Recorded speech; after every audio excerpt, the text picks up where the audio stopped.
Welcome back to Revenge Silent. I'm Ingrid, 32 years old, and 3 weeks ago, I discovered my entire life was a lie, written in my dead father's own handwriting. My father passed away on a Tuesday. I was the one holding his hand when he took his last breath. My sister Meredith was in the Hamptons. My mother was in the waiting room, too emotional to be present. At the will reading, surrounded by relatives I barely knew, the lawyer announced my inheritance, $1. My sister received $2.4 million, the house, and everything else. But 3 days later, while cleaning out Dad's study, I found a hidden drawer. Inside was a letter dated the day I was born. The first line read, "I never wanted a second daughter." I kept reading. By the last page, I understood everything. Before I continue, please take a moment to like and subscribe, but only if you genuinely connect with this story. And drop a comment telling me where you're watching from and what time it is there. I always love reading those. Now let me take you back to 4 weeks ago, the night my father was admitted to the hospital. I was finishing up a late shift at work when my phone buzzed. Mom's name on the screen. She never called unless she needed something. "Your father's in the hospital, heart attack. You should go." "No, please. No, I'm scared. Just a command." I asked about Meredith. "Your sister's in the Hamptons with friends. She can't make it back tonight." Of course she couldn't. "What about you, Mom?" A pause. "I'll be there in the morning. It's late and I need to make some calls." I didn't argue. I'd learned decades ago that arguing with my mother was like screaming into a void. I grabbed my keys and drove. 4 hours through the dark, the highway stretching endlessly ahead. My hands gripped the steering wheel so tight my knuckles went white. I kept telling myself this time would be different. This time maybe he'd finally see me. When I arrived at the hospital, the fluorescent lights buzzed overhead like tired insects. A nurse directed me to the ICU. I walked past rooms filled with families, people crying, people praying, people holding hands. My father's room was quiet, just the rhythmic beeping of machines. He looked smaller than I remembered. The man who had towered over my childhood, whose approval I had chased for 32 years, now seemed fragile under those sterile white sheets. I pulled up a chair and sat beside him. "Hey, Dad. It's me, Ingrid." His eyes fluttered but didn't open. I took his hand, something I hadn't done since I was a little girl. His skin felt papery, cold. "I'm here," I whispered. "I came." The machines beeped on. Outside, the hospital hummed with life, but in that room, it was just me and the father, who had never once told me he loved me. And I waited. 3 days. That's how long I stayed by his bedside. Meredith called once. "How's Dad? Is he conscious?" "Not yet. The doctors say it's touch and go." "Okay, keep me updated. I have a charity luncheon tomorrow, but I can try to rearrange if—" "It's fine, Meredith, I've got it." She didn't push back. Mom visited a few hours each day. She'd sit in the corner, scrolling through her phone, occasionally sighing. Never once did she offer to take over so I could rest. During those long nights, memories surfaced unbidden. My college graduation. I'd scanned the crowd for my parents' faces, finally spotting them rushing in 20 minutes late. Meredith had needed a new car that morning, and they'd taken her to the dealership first. My 16th birthday. Dad forgot entirely. When I reminded him at dinner, he pulled out a $20 bill and slid it across the table. "Buy yourself something nice." That was it. No cake, no song, just a crumpled bill and the sound of Meredith laughing about her new laptop.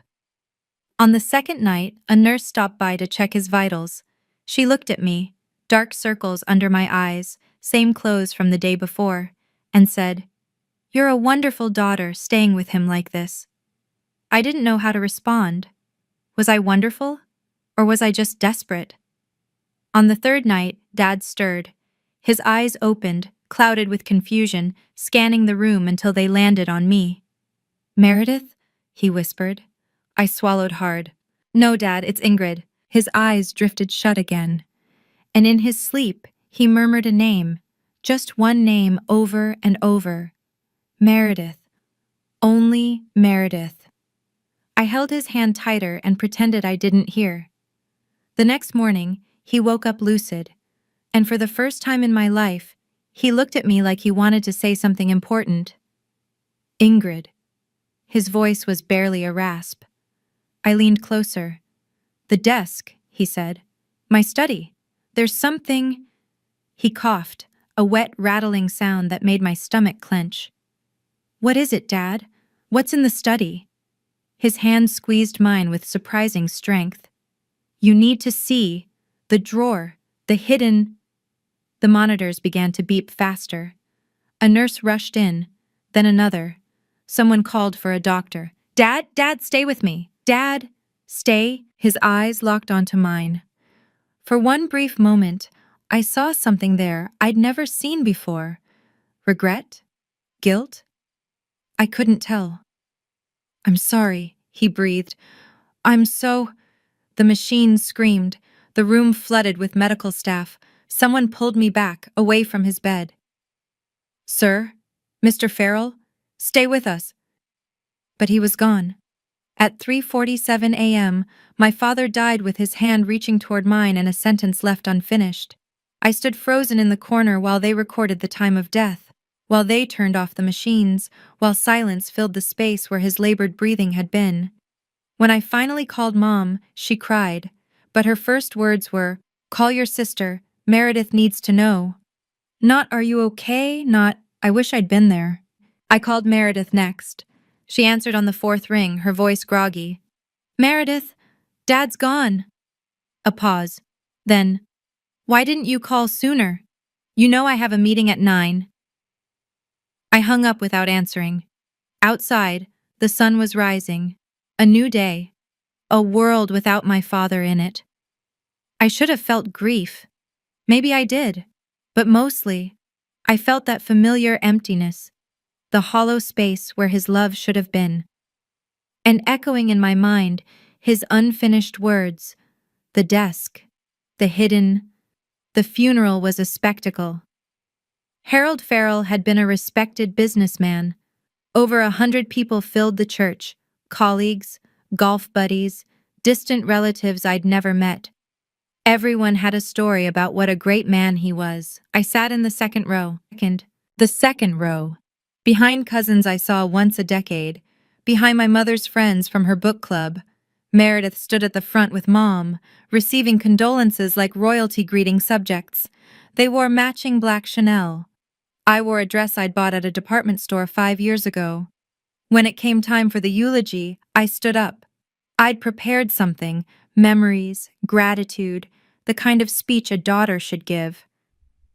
Mom's hand shot out.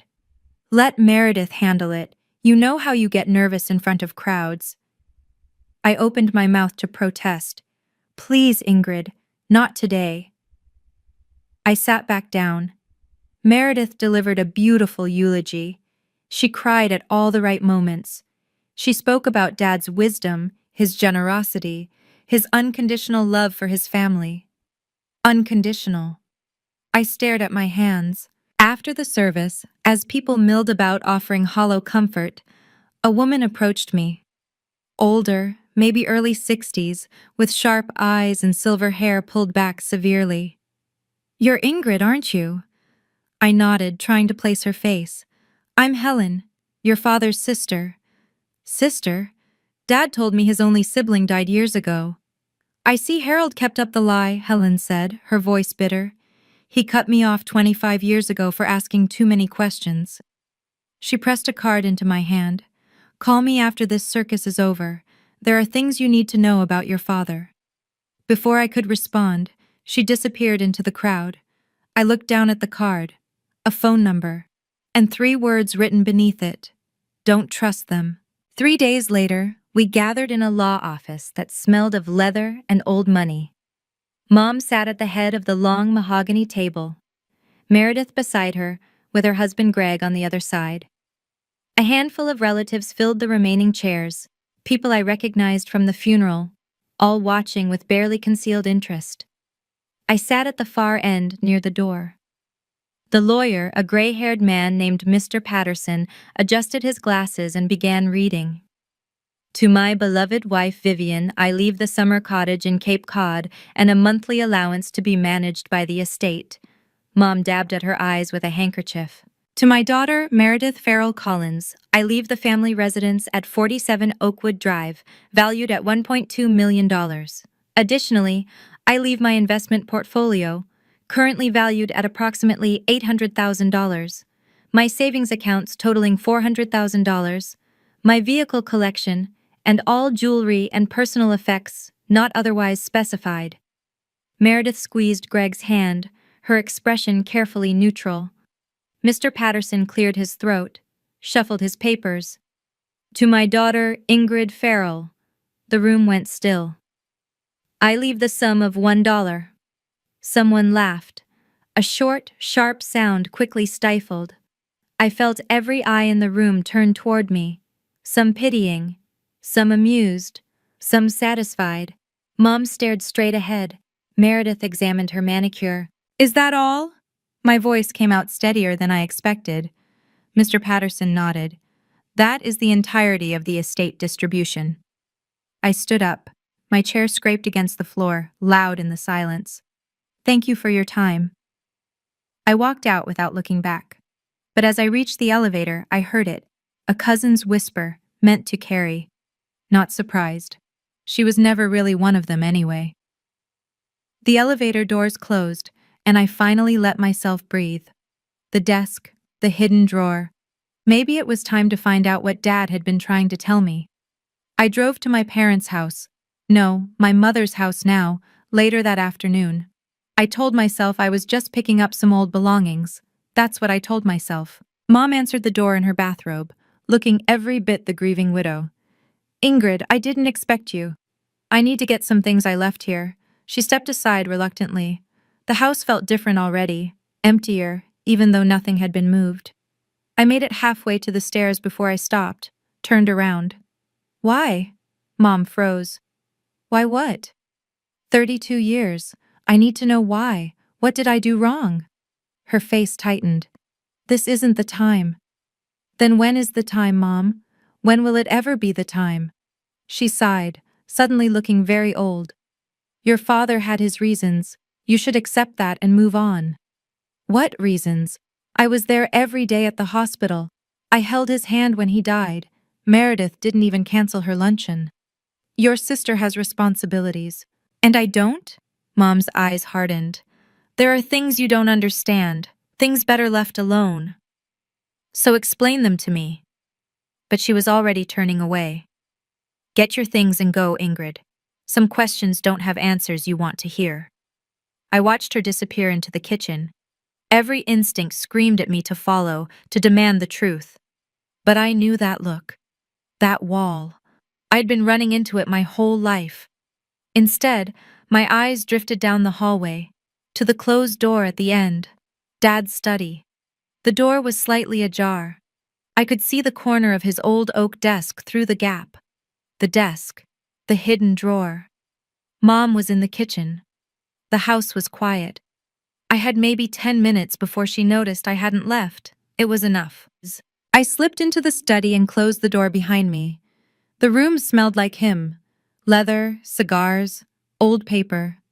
I'd rarely been allowed in here as a child.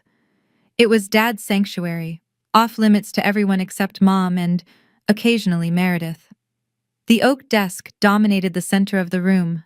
Massive, antique, passed down from my grandfather. I'd always thought it was beautiful. Now it felt ominous. I started with the obvious drawers: bills, tax documents, old photographs of Meredith at various achievements, graduations, award ceremonies, her wedding. Not a single picture of me. Nothing unusual, nothing hidden. Then I noticed it. The bottom right drawer was shallower than the others. I pulled it out completely, felt along the base. Wood panels that should have been flush were slightly raised. My heart pounded. I pressed down on one corner. Click. A false bottom. I lifted it away with trembling hands.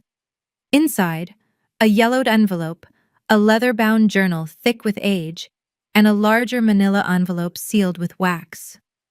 The yellowed envelope caught my eye first. Handwritten on the front, in my father's careful script, a date. My birthday. The day I was born. 32 years ago. I opened it and unfolded the letter inside. The paper crackled, brittle with age. The first line hit me like a punch to the chest. I never wanted a second daughter. I couldn't breathe, couldn't move, could only keep reading. One heir is enough. One heir is all this family needs. When Vivian told me she was pregnant again, I wanted to end it. She refused, so I made a decision. If this child must exist, she will not take anything from Meredith. Everything, every opportunity, every dollar, every ounce of love, belongs to my firstborn. The second daughter is merely an accident I will tolerate. Nothing more. The letter continued. I didn't stop reading until I heard footsteps in the hallway. I grabbed everything and slipped out the back door. I sat in my apartment until 3 a.m, reading. The letter was just the beginning. The journal, 30 years of entries in my father's handwriting, told the whole story. When I was 5. The younger one asked why she can't take ballet like Meredith. I told Vivian to say we can't afford it. She believed me. Good.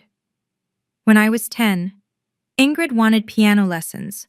I told her only serious musicians deserve them, and she's not talented enough. She cried. She'll get over it. When I was 18, she wants to study medicine. I told her I'd only pay for accounting, something practical, close to home, where I can keep her in line. She agreed. She always agrees. When I was 25, she mentioned moving to Seattle for a job. I reminded her that if she leaves, she can expect nothing from the will. She stayed.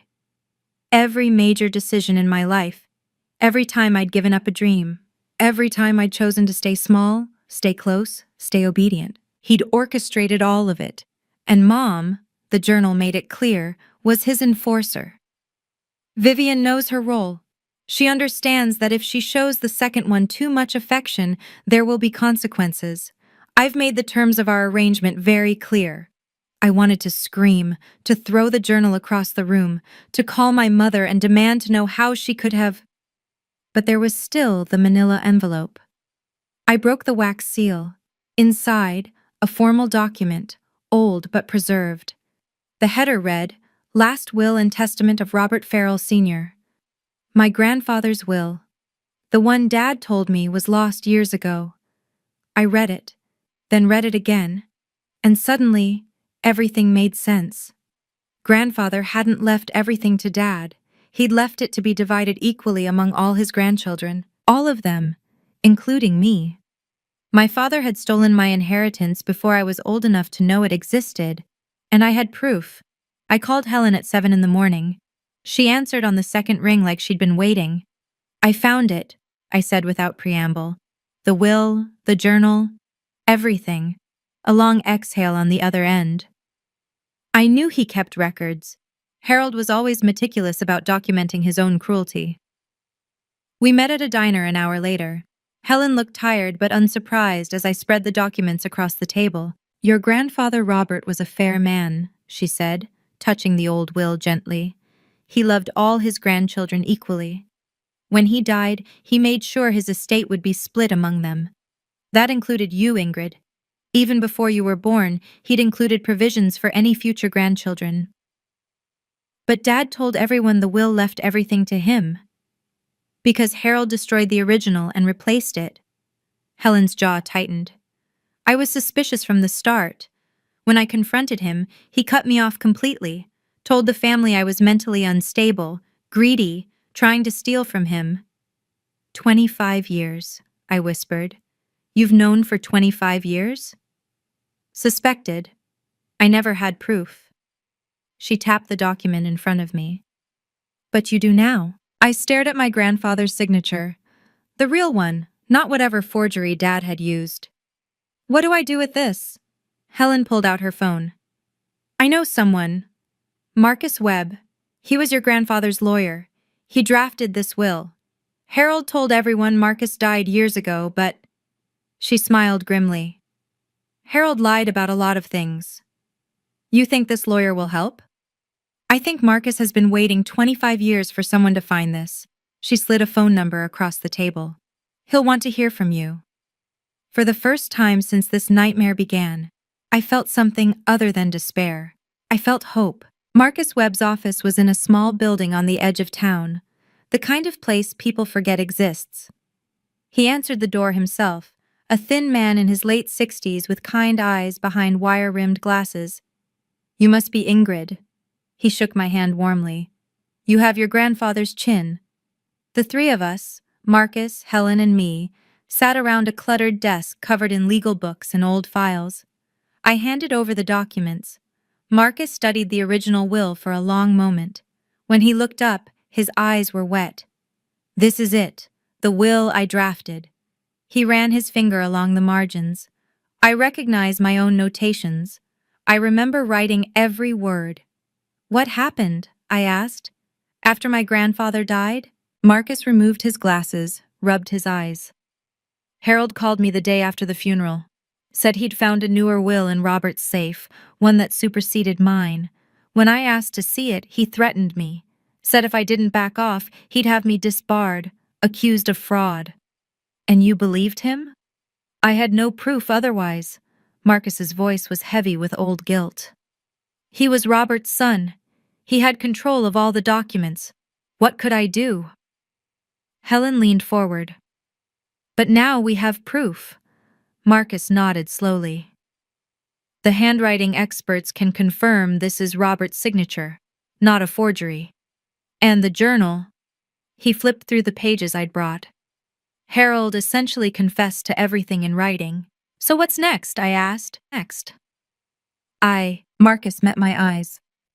"We can challenge the estate distribution, file in probate court. With this evidence, we have a strong case." He paused. "But Ingrid, you need to understand what this means. You'll be going up against your mother, your sister, your entire family." I thought about 32 years of silence, of being invisible, of accepting scraps and calling it love. "I know," I said. "I'm ready." Meredith called 3 days later.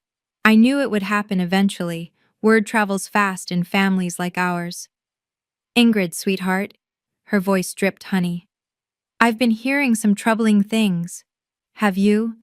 People are saying you're asking questions about the will, about Dad." A delicate pause.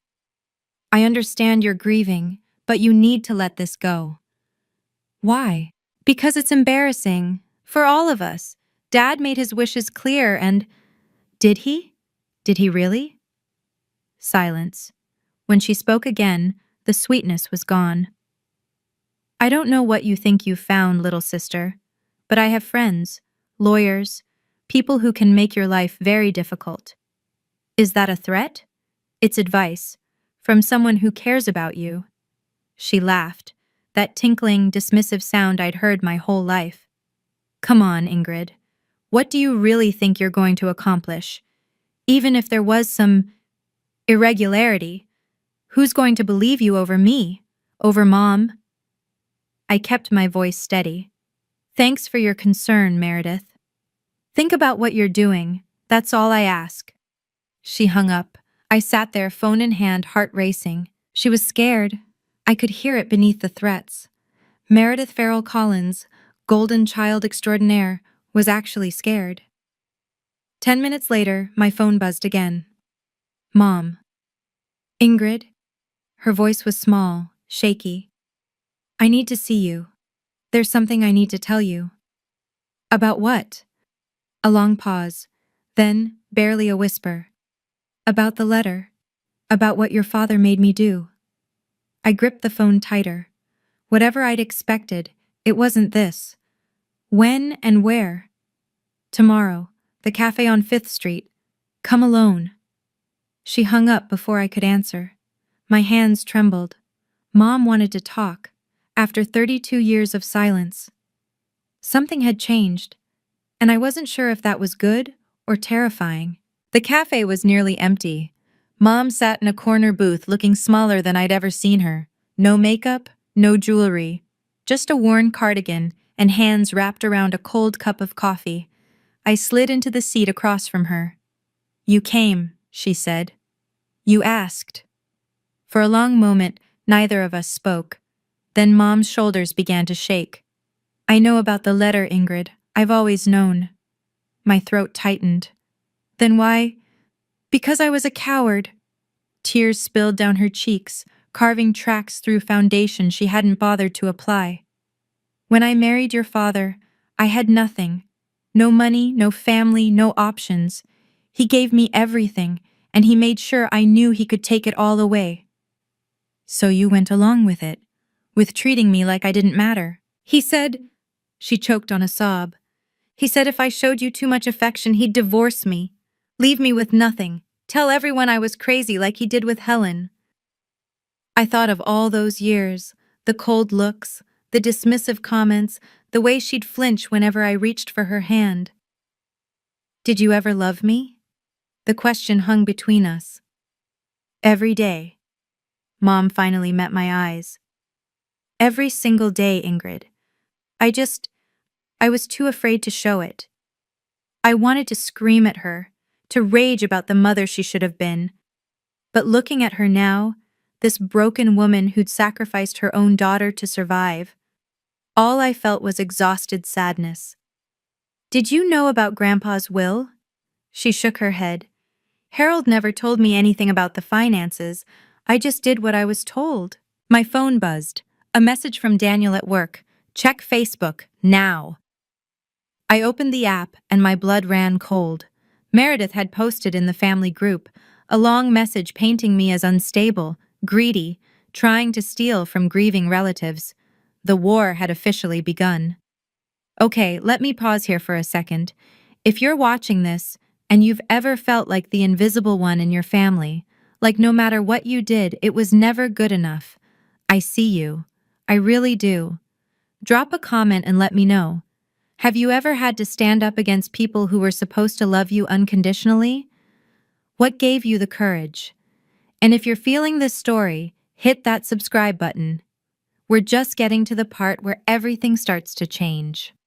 Now back to what happened next. Within 24 hours, my phone became a battlefield. Texts from relatives I hadn't spoken to in years, each one more cutting than the last. "Aunt Edna. Ingrid, I heard what you're doing. How could you? Your father just died." Cousin Mark. "This is really low, even for you. Trying to steal from your own mother?" Uncle Robert Jr. "Your father had reasons for what he did. You should respect the dead." I scrolled through Meredith's post again. She'd written it carefully. Concerned older sister, worried about her troubled sibling who was lashing out in grief. Comments poured in with support for her. "So sorry you're dealing with this, Mare. Family drama is the worst. Stay strong." Some people just can't handle not being the favorite. That last one stung more than I wanted to admit. My friend Daniel found me at my desk the next morning staring at my screen. "Hey!" He pulled up a chair. "You okay?" I laughed bitterly. "My family thinks I'm crazy, or greedy, or both." Daniel leaned in. "You know what I think? Innocent people don't need smear campaigns. If Meredith had nothing to hide, she wouldn't be working this hard to make you look bad." He had a point. That evening, a certified letter arrived at my apartment, from a law firm I didn't recognize. "Dear Ms. Farrell, our client, Meredith Farrell Collins, has retained our services regarding your recent defamatory statements about the Farrell family estate. We hereby demand that you cease and desist all claims, public or private, regarding the distribution of Harold Farrell's assets. Failure to comply will result in legal action for defamation and intentional infliction of emotional distress." They were trying to scare me into silence. I set the letter down and picked up my phone. "Marcus, it's Ingrid. We need to move faster." Dr. Patricia Huang was one of the most respected forensic document examiners in the state. Marcus called in a favor to get us on her schedule within the week. Her office was clinical, white walls, bright lights, and a desk covered with magnifying equipment. She spread out the documents we'd brought. My grandfather's original will, the one Harold had filed with the probate court, and several samples of both men's handwriting. "Give me an hour," she said. "The longest hour of my life." Helen paced the hallway. Marcus sat rigid in his chair. I stared at my hands and tried not to hope too hard. When Dr. Huang finally emerged, her expression was unreadable. "The original will." She held up my grandfather's document. "This signature is genuine. The pressure patterns, letter formations, and natural variations are consistent with your reference samples of Robert Farrell Sr.'s handwriting." My heart stuttered. "And the other one?" Marcus asked. Dr. Huang's eyes hardened. "The signature on the filed will shows clear indicators of forgery, hesitation marks, inconsistent baseline, unnatural pen lifts. Someone traced this signature, carefully, but not carefully enough." "You're certain?" I asked. "I would stake my professional reputation on it." She handed me a thick envelope. "My official report, with documentation. This will hold up in court." Marcus exhaled slowly. "We have enough to file." The relief nearly knocked me sideways. Proof. Actual documented proof that my father had lied, forged, stolen. But Dr. Huang wasn't finished. "There's something else. Your father's journal." She pointed to a specific entry. "He refers to his wife knowing about the arrangement and keeping silent. That's corroboration." "Meredith," Helen said suddenly. "If Vivian knew, Meredith might have too." I thought of my sister's threats, her panic. What else was she hiding? I had one way to find out, one move that would put everything on the table. "Marcus, I want to call a family meeting." The night before the family meeting, I sat alone in my apartment with the lights off. Dad's journal lay open on my lap. I'd read it so many times the pages were wearing thin, but tonight, I needed to read it once more. Entry from when I was 10. The girl asked why Meredith gets a bigger Christmas than she does. I told her Santa knows who deserves more. She cried herself to sleep. Vivian asked if we could get her something extra. I reminded her of our agreement. Entry. From when I was 16. Ingrid brought home a scholarship application today. Wants to apply for an art program across the country. I threw it away and told her she wasn't talented enough. She apologized for wasting my time. Entry from when I was 20. She's dating someone, a boy who wants to take her to California. I reminded her that if she leaves, she's on her own.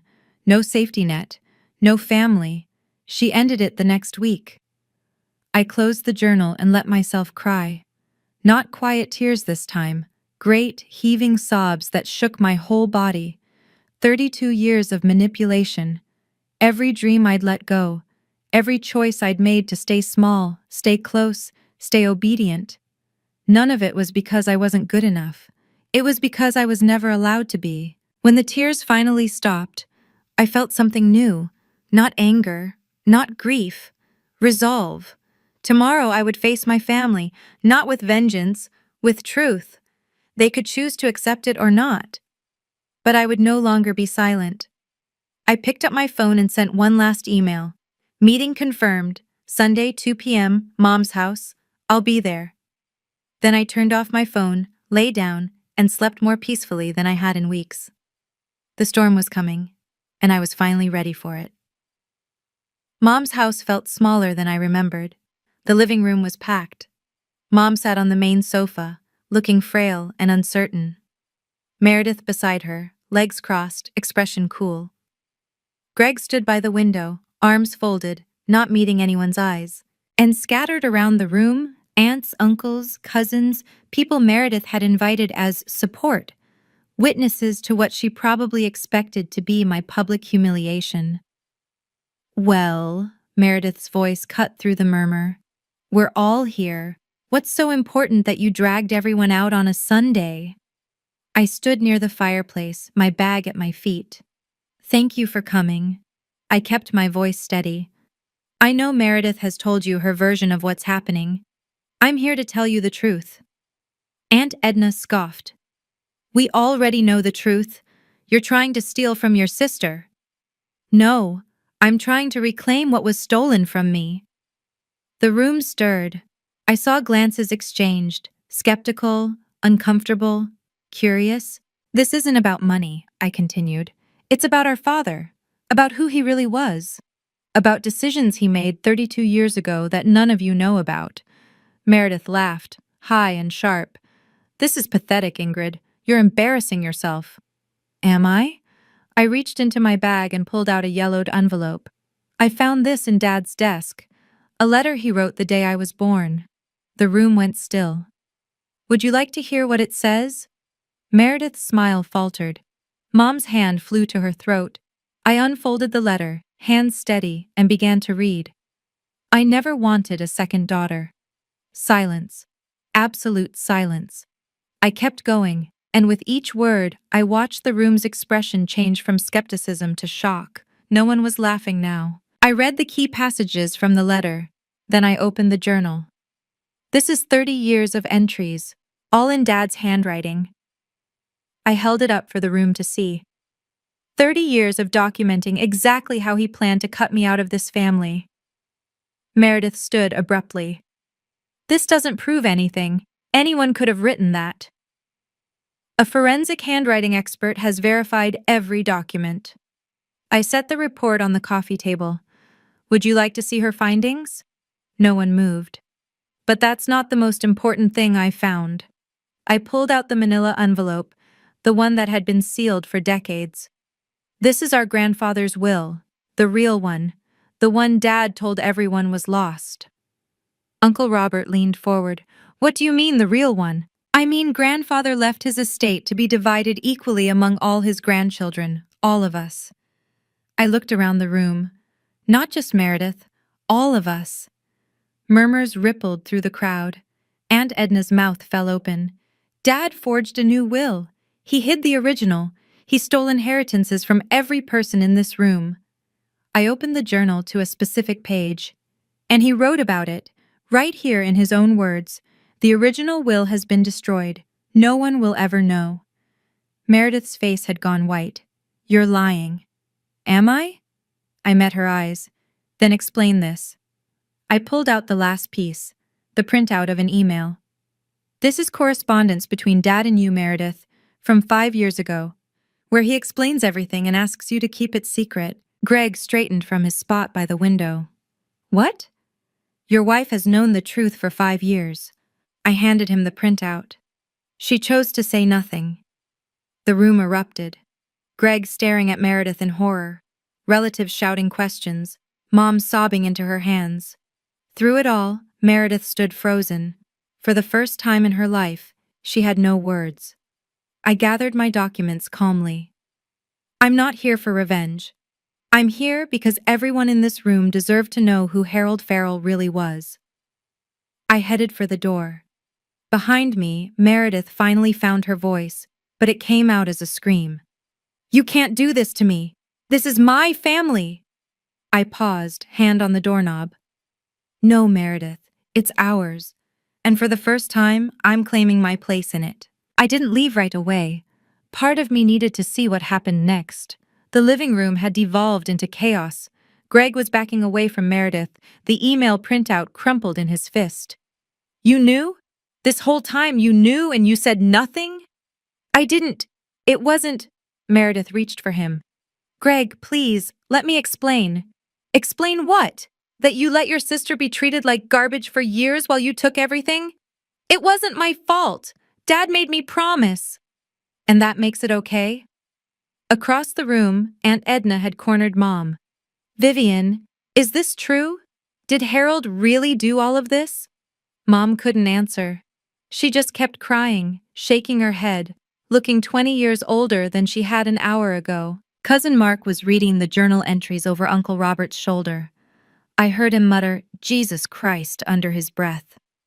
And everywhere, whispered conversations, glances in my direction, some apologetic, some stunned, some still disbelieving. Then Aunt Edna approached me, the same woman who'd sent me that cutting text just days ago. Ingrid, her voice was rough. I didn't know. None of us knew. I understand. No, you don't. She gripped my hand. I'm sorry. We all should have seen it. We should have asked questions. I nodded. That was all I could manage. Behind her, Meredith was still pleading with Greg. He wasn't listening anymore. I caught Mom's eye across the room. She looked at me with an expression I couldn't quite read. Shame? Sorrow? A plea for something I wasn't sure I could give? I turned and walked out the front door. Helen was waiting by my car. You okay? I took a breath. The autumn air was crisp, clean, nothing like the suffocating atmosphere I'd just left behind. Yeah, I said. For the first time in 32 years, I think I actually am. I was almost at my car when I heard the front door open behind me. Ingrid, wait. Mom's voice, small and broken. I stopped but didn't turn around. Heard her footsteps on the gravel driveway, hesitant and slow. Please, just one moment. I turned. She looked like a ghost of herself, mascara smeared, hands trembling, the perfect widow's facade completely shattered. Can you ever forgive me? The question hung in the cold air between us. 32 years. All those birthdays spent wondering why I wasn't enough. All those nights crying in my room while Meredith got everything I ever wanted. All those times I'd reached for my mother's hand and she'd pulled away. Mom. My voice came out steadier than I expected. For 32 years, all I wanted was for you to love me. I worked so hard, did everything right, tried to be the perfect daughter, and the whole time you knew. You knew he was doing this to me, and you chose him. She sobbed. I was scared. I was your daughter. I was scared too. I was just a child, Mom. I needed you. She had no answer for that. I don't know if I can forgive you, I said. Maybe someday. But right now, what I know is this. I don't need your approval anymore. I don't need Dad's approval. I spent my whole life trying to earn something that was never being offered. I took a breath. I was always worthy of love. I just happened to be born into a family that couldn't give it. Mom's knees buckled. She sank onto the porch steps, crying too hard to speak. I walked to my car. Helen opened the passenger door for me. You did good, she said quietly. I know. I slid into the driver's seat. For the first time, I actually know. We drove away and I didn't look back. 2 weeks after the family meeting, Marcus filed the lawsuit. The local paper picked up the story. Prominent family faces estate fraud allegations. There was a photo of Dad from some charity gala, smiling that distinguished smile I'd grown up fearing. Meredith hired a team of expensive lawyers, the kind who bill more per hour than I make in a week. They sent threatening letters, demanded we withdraw, promised to bury us in motions and counterclaims. Marcus wasn't intimidated. Let them posture, he said during our strategy meeting. The evidence is overwhelming. We have the original will, verified signatures, and Harold's own journal confessing to everything. No amount of legal maneuvering can make that disappear. The discovery phase was brutal. Depositions, document requests, hours spent in conference rooms while lawyers asked the same questions 50 different ways. Meredith testified first. I watched through a video feed as she denied everything, her voice cracking under pressure. But when they showed her the email, the one proving she'd known for 5 years, she broke down completely. I was just protecting my family, she sobbed. I didn't know it was illegal. Helen squeezed my hand. She's lying. She knew exactly what she was doing. Maybe. Or maybe Meredith had spent so long living in Dad's shadow that she couldn't tell the difference between protection and complicity anymore. The news spread through our social circles. Old friends of my parents stopped talking to us. The country club membership was quietly revoked. The Farrell name, once synonymous with success and respectability, became something people whispered about at dinner parties. Then one morning, I received an unexpected email from Gregory Collins. Subject: We need to talk. The message was brief. I have something you need to see. Meet me, Greg. Meredith's husband wanted to talk to me. Alone. Greg looked like he hadn't slept in days. We met at a coffee shop across town, somewhere neither of our families would think to look. Thank you for coming, he said, sliding into the booth across from me. Your email was cryptic. I know, He ran a hand through his disheveled hair. Since the meeting, I've been replaying everything. 10 years of marriage, all the things Meredith said about you, all the times I believed her. I waited. She told me you were jealous, unstable, that you'd always been difficult, and your parents had done their best with you. I never questioned it. His laugh was bitter. I never questioned anything. What changed? Greg reached into his jacket and pulled out a flash drive. After you left that day, I started looking. Meredith has a folder on her laptop, password protected, but she used our anniversary. Another bitter laugh. Inside were years of emails between her and your father. And this. He slid the drive across the table. What is it? Proof that Meredith didn't just know about the will, she helped cover it up. There are documents, bank transfers, coordination with lawyers to suppress any inquiries. Greg's voice cracked. She wasn't just a bystander, Ingrid. She was a partner. I stared at the flash drive. Such a small thing. Such enormous implications. Why are you giving this to me? Greg met my eyes. Because I filed for divorce this morning. And because I spent 10 years married to someone who watched her own sister suffer and did nothing. I can't change what I didn't see, but I can help you now. He stood to leave, then paused. For what it's worth. I'm sorry. For all of it. He walked out. I sat there for a long time, turning the flash drive over in my hands, one more nail in the coffin, and I hadn't even had to hammer it myself. Okay, I need to pause here for a moment. When Greg handed me that flash drive, I genuinely didn't know what to feel. Vindication? Sadness? Relief? I want to ask you something. Have you ever had someone surprise you by doing the right thing when you least expected it? Someone you'd written off, who turned around and stood up when it mattered? Let me know in the comments. And if you're still with me, thank you. We're almost at the end now. Hit subscribe if you haven't yet. You won't want to miss how this all wraps up. Meredith called me 3 days later. No honey in her voice this time, just raw desperation. We need to talk. Please, Ingrid, just give me 10 minutes. We met at a park near her apartment, her new apartment, since Greg had kept the house in the divorce filing. She was sitting on a bench when I arrived, and I barely recognized her. No designer clothes, no perfect makeup, just a wrinkled sweater and dark circles under her eyes. Greg left me. Her voice was flat. He took everything he could, the evidence, the files, all of it. I sat down beside her, leaving space between us. I know. She flinched. So that's it? You've won. You got everything you wanted. This was never about winning, Meredith. Then what? She finally looked at me, and I saw tears building. What do you want? I'll give you money, half of everything, more than half. Just, please, drop the lawsuit, let this end. You think this is about money? Isn't it? I laughed. Not cruelly, just sadly.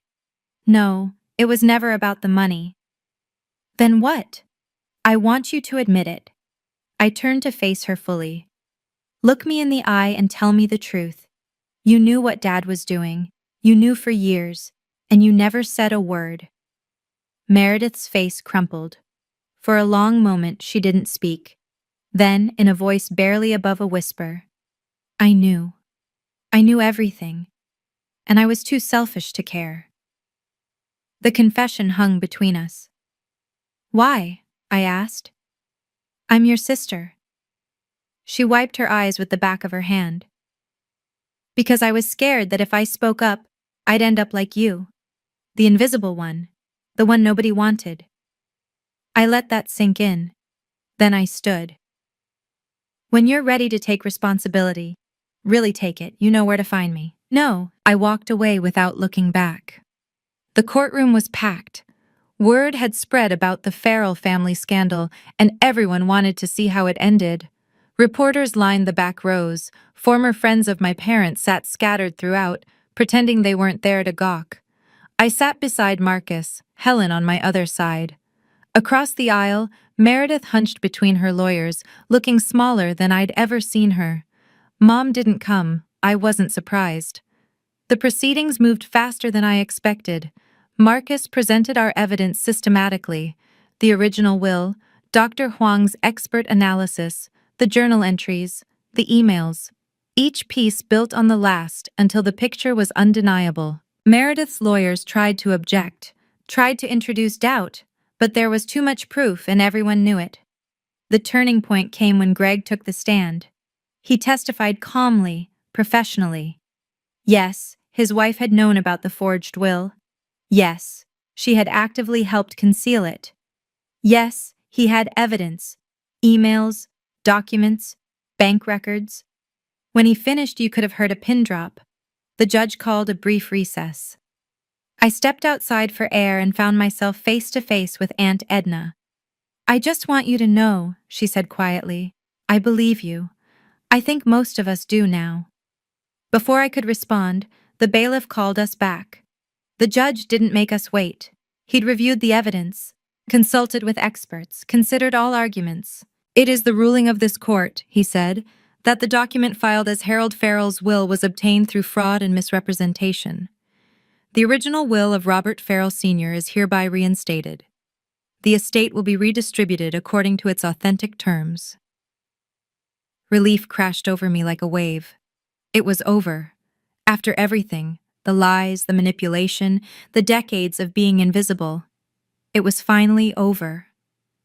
Marcus shook my hand. Helen embraced me, and across the room, Meredith sat motionless, staring at nothing. I found Mom on a bench outside the courthouse. She hadn't come inside, but she'd been there the whole time, waiting. I sat down beside her without being invited. "It's done," I said. "I heard." Her voice was barely audible. "I listened from the hallway." We sat in silence for a while. People passed by, conversations swirling around us like water around stones. "I don't expect you to forgive me," Mom finally said. "I know I don't deserve it." "What do you want, then?" She turned to look at me, really look at me, maybe for the first time in decades.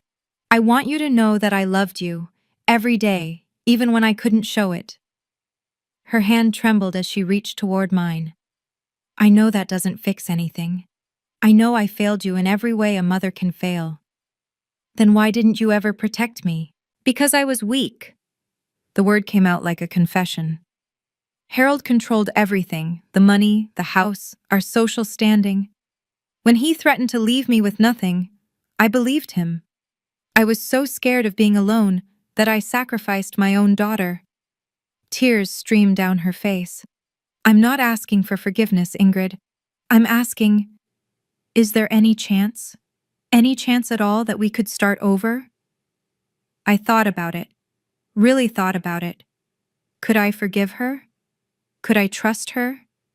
Could we build something real from the ashes of 32 years of lies? I didn't have answers, but I knew one thing. "I can't promise anything," I said slowly, "but I'm willing to try, if you are." Mom's hand closed over mine, warm, real. The first genuine touch between us in longer than I could remember. "I am," she whispered. "I promise I am." It wasn't resolution. It wasn't healing. But it was a start. 3 months after the verdict, I heard from Meredith again. Not through lawyers this time. Just a text, simple and direct. "Can we meet?" She'd moved to a small apartment on the edge of town. Gone were the designer furnishings, the art collection, the evidence of a privileged life. What remained was sparse and practical: a couch, a table, some boxes she hadn't bothered to unpack. She opened the door looking like a different person. Thinner, quieter. Something in her eyes that hadn't been there before. "I wasn't sure you'd come," she said. Neither was I. We sat across from each other at her small kitchen table. She offered coffee. I accepted. "The divorce is finalized," she said, wrapping her hands around her mug. "Greg got the house, most of the assets. The prenup was not in my favor once everything came out." I didn't know what to say, so I waited. "I've been seeing a therapist." She almost laughed. "First time in my life. Turns out being the golden child messes you up too, just differently." "Is that supposed to make me feel sorry for you?" "No." She met my eyes. "It's supposed to explain, not excuse, just explain." She set down her mug. "I knew what Dad was doing. I knew, and I chose to keep quiet because I was terrified of losing my place. Of becoming you." Her voice cracked. "That's the ugliest truth. I watched you suffer, and I told myself it wasn't my problem. So what now?" Meredith took a shaky breath. "Now I try to be someone different. I don't expect you to forgive me. I don't deserve it. But I wanted you to know I'm sorry for all of it." I looked at my sister, really looked at her. "I can't forgive you yet," I said. "But I'm not going to spend my life hating you either." It wasn't closure, but it was something. 6 months later, my life looks completely different. The estate was settled. I received my share, not the millions Meredith had inherited, but enough. Enough to pay off my debts, enough to put a down payment on a small condo, enough to finally feel like I could breathe. But the money isn't what changed me. I started therapy. Real, honest, twice-a-week therapy where I unpacked 32 years of being told I wasn't enough. It's hard. Some days I leave those sessions feeling like I've been turned inside out, but I'm learning about boundaries, about self-worth, about the difference between earning love and demanding respect. Mom and I have lunch every other week now. It's awkward sometimes. We're both learning how to be honest with each other after a lifetime of silence. She's not the mother I always wanted, but she's trying to be the mother she should have been. Meredith sent me a birthday card last month. First one ever. Inside, she'd written, "I'm still figuring out who I am without Dad's shadow. I hope you'll give me time." I haven't written back yet. But I didn't throw it away either. Helen has become family in the truest sense. The aunt I never knew I needed, the ally I didn't know I had. We have dinner every Sunday. She tells me stories about my grandfather, about the father my dad could have been if he'd made different choices. My coworker Daniel asked me the other day, "Any regrets about all of this?" I thought about it for a long time. "No," I finally said. "For 32 years I lived someone else's story. I followed a script I didn't know existed. But now?" I smiled. "Now I'm finally writing my own. And honestly, it's the first story I've ever wanted to read. I've spent a lot of time with my therapist trying to understand how my family got so broken. Not to forgive, though maybe that will come eventually, but to make sense of it, to make sure I don't carry these patterns into my own future. Here's what I've learned. My father was what therapists call a narcissistic controller. He grew up as an only child, given everything he wanted, and learned to see the world as a zero-sum game. More for someone else meant less for him. When I was born, I wasn't a daughter. I was a threat to the resources he'd earmarked for Meredith. His response wasn't hatred exactly. It was colder than that. It was calculated dismissal. My mother was a victim of what experts call coercive control. She married into money from nothing, and my father systematically isolated her from any independence. Financial, social, emotional. When he told her to treat me coldly, she didn't have the resources to resist. That doesn't make it okay, but it helps me understand why she couldn't protect me, even when she wanted to. Meredith was the golden child, placed on a pedestal so high she couldn't see the ground anymore. She was taught from birth that she deserved everything, and I deserved nothing. It wasn't cruelty, it was programming. When you're raised to believe the world revolves around you, watching your sister suffer feels normal. And me, I was the scapegoat, the one who absorbed the family's dysfunction so everyone else could pretend everything was fine. My biggest weakness was hope, the desperate, irrational hope that if I just tried harder, loved better, sacrificed more, I would finally earn my place. But here's the thing about earning love. You can't. Love isn't a wage. It isn't something you deserve based on merit. It's something that should be given freely. And when it's not, that's not your failure. That's theirs. The lesson I want to leave you with is simple. You are not responsible for the dysfunction you were born into, but you are responsible for whether you carry it forward. I chose to break the cycle. You can too. So that's my story. Not a revenge tale, though I know it might sound like one.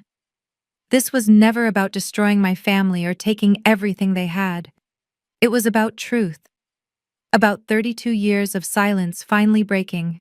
About a woman who spent her whole life being invisible, choosing to be seen.